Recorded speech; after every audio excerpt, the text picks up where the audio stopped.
In this lesson today, I'm going to take a look at the equipment you might want to use if you're going to be teaching online.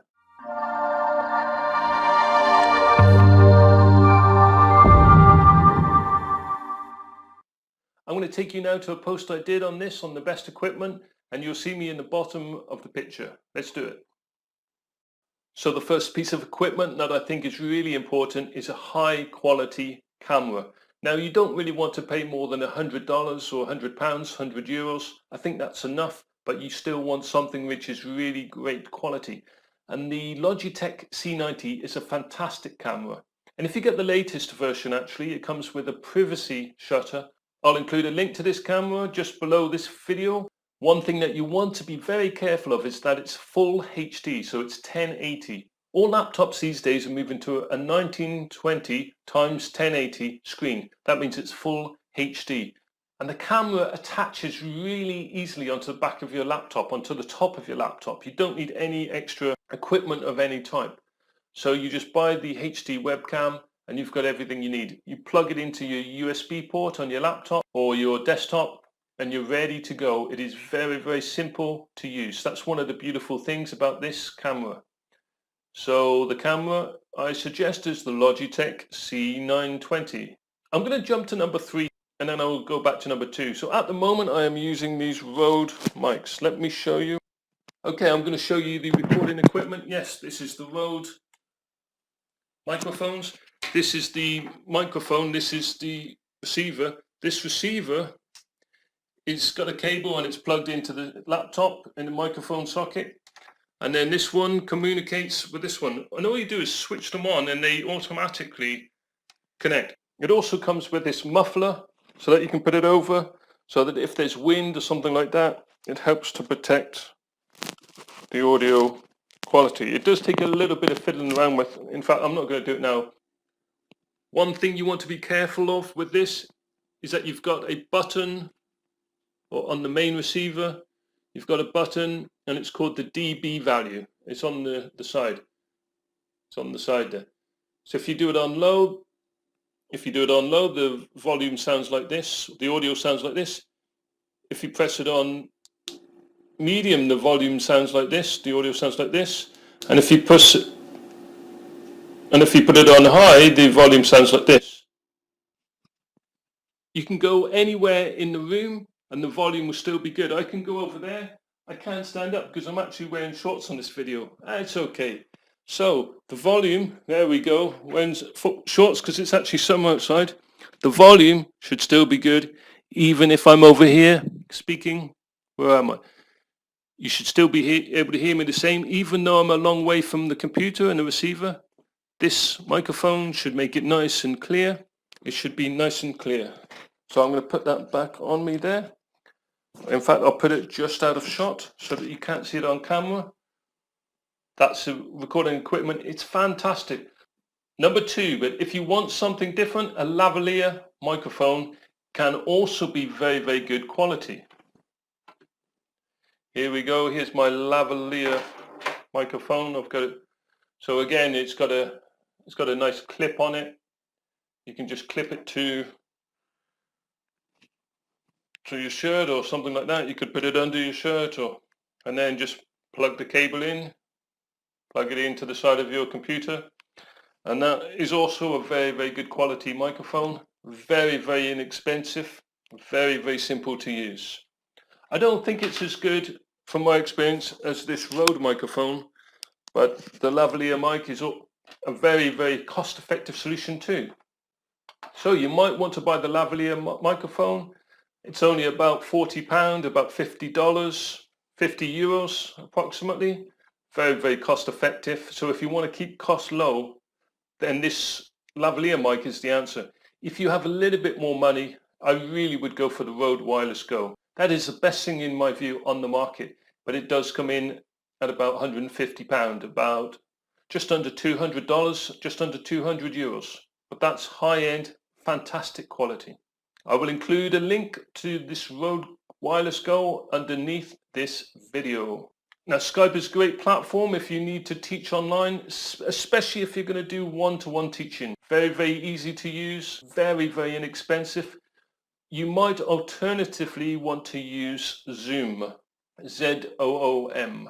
Skype or Zoom are great options and very easy to install, very easy to use.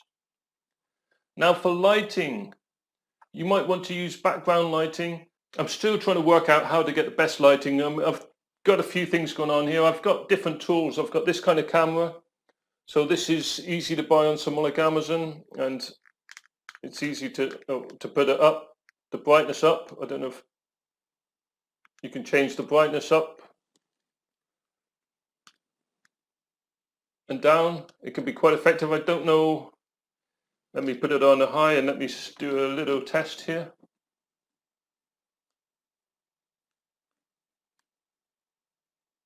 You can see a little bit of difference there with that one. You can see how it can shape the face, and I think you know with the lighting, if you have it darker on one side, or actually on that side, and lighter on another side, it creates a more of a three-dimensional effect in the video. That's what I'm told anyway. I've got this lamp, of course. I mean, you can do things like this. I've got a window behind me, so that's bringing some natural light in. I've also got some big lights here. This kind of thing. Oh, now I've dropped my headphones. I've got some of these kind of lights as well. I'm still kind of trying to work out how to use them, so how to place them. So I think probably you're going to look for something very cost effective, and if you can use natural light, that's the way that it can be best to go, really. I mean, you don't want to spend money probably on these kind of lights. If you can be close to a window, do the videos in daytime or on a nice day, natural light can often be the best way to do it. I've got a window behind me, but I guess this video is still a little bit dark, and maybe I need to work on my own lighting a bit.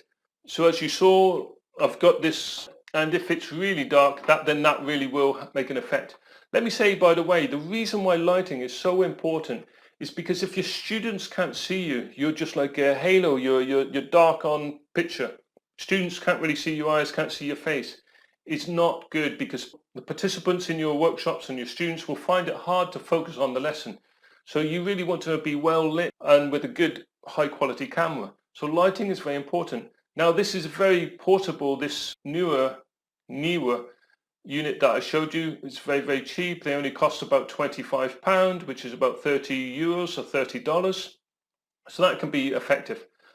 Now I don't have one of these, but this can also be very good. You might be using a smartphone for doing teaching. It is possible, or for at least participating in teaching.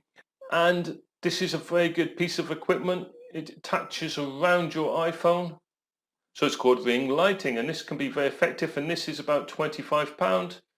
Also on Amazon. I will include a link below this video. So these are some good, cheap, inexpensive options. I'm not going to go into lighting in any more detail because I'm not really an expert on lighting, but I do know that you need to have some reasonable lighting in your videos. What you do need, of course, as well, is a decent computer.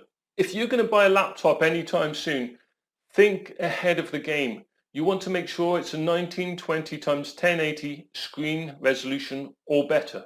So full HD.